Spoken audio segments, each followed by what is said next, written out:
Je m'appelle Brigitte et je suis coordinatrice de projet au sein de l'association Active-Action. Active-Action, c'est une association qui travaille avec les personnes en recherche d'emploi ou les personnes en transition professionnelle pour les accompagner dans le développement de leurs compétences comportementales, notamment par des ateliers collaboratifs et collectifs. En travaillant ensemble, en travaillant en groupe, qu'on peut développer des compétences, reprendre confiance en soi, reprendre confiance en autres et en les institutions. On a aussi tout un volet d'action avec les structures d'insertion pour créer notamment des communautés d'entraide et favoriser les partages de bonnes pratiques entre structures. On a un autre volet à l'égard des entreprises pour les accompagner dans la co-construction de processus de recrutement qui soient constructifs aussi bien pour le recruteur que pour la personne en recherche d'emploi, donc le candidat. Et on a tout un volet plaidoyer aussi qui se développe beaucoup à l'égard des institutions pour justement changer le regard de la société sur la période de recherche d'emploi, sur le chômage. Et je coordonne un projet qui s'appelle Territoire à haut potentiel, qui est un projet financé dans le cadre d'un plan d'investissement 100% inclusion, donc un PIC 100% inclusion. Et c'est un projet qui vise à travailler dans les quartiers prioritaires avec les personnes en recherche d'emploi pour leur proposer de travailler directement sur leurs compétences comportementales, de trouver facilement des solutions à leurs problématiques. On fait beaucoup d'actions d'aller vers, donc d'aller dans la rue, dans les quartiers où on intervient pour discuter avec les habitants de tous les sujets. C'est vraiment une phase de rencontre, de créer un lien avec les habitants.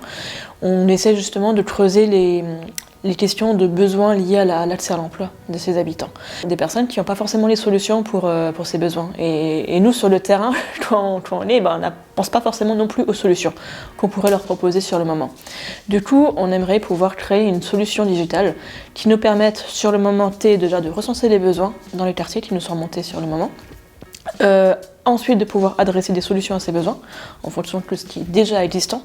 Et dans un second temps, de proposer aussi à des citoyens, à des personnes, des habitants de ces quartiers, de pouvoir eux-mêmes se mettre en groupe, en mode projet, pour proposer des besoins. Pour l'instant, on n'a pas toutes les compétences et du coup, je me forme. Je vais avoir le rôle de product owner ensuite au sein d'Active-Action, vu que c'est l'outil qui sera développé sera directement dans le cadre de mon projet que je coordonne, donc de pouvoir monter en compétence là-dessus.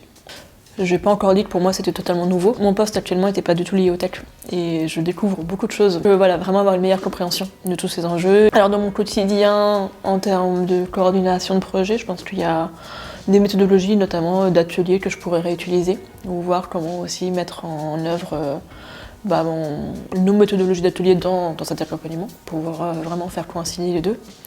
Et après sur ce volet vraiment de développement de l'outil, vu que je n'avais pas du tout de compétences techniques, en l'occurrence sur le sujet, j'apprends beaucoup de choses et je pourrais directement le remettre en œuvre et me sentir plus efficace dans la mise en œuvre du projet. Dans la formation vidéo, on avait les exercices, les types de canevas, vous pouvez faire ça ou ça. Là, ce qui est vraiment chouette, c'est qu'on peut les tester directement. Moi, ça me permet de me rassurer, de me dire, ça va, même si j'ai pas tellement de compétences techniques a priori, je me dis que c'est des choses où on peut réfléchir et travailler ensemble. Et c'est à ce côté de concrétiser l'accessibilité de ces ateliers. Et le fait c'est des choses qui, si tu as la bonne méthode, tu peux le faire et tout le monde a sa place. Il faut savoir que les participants ont suivi une formation théorique sur le product management en autonomie.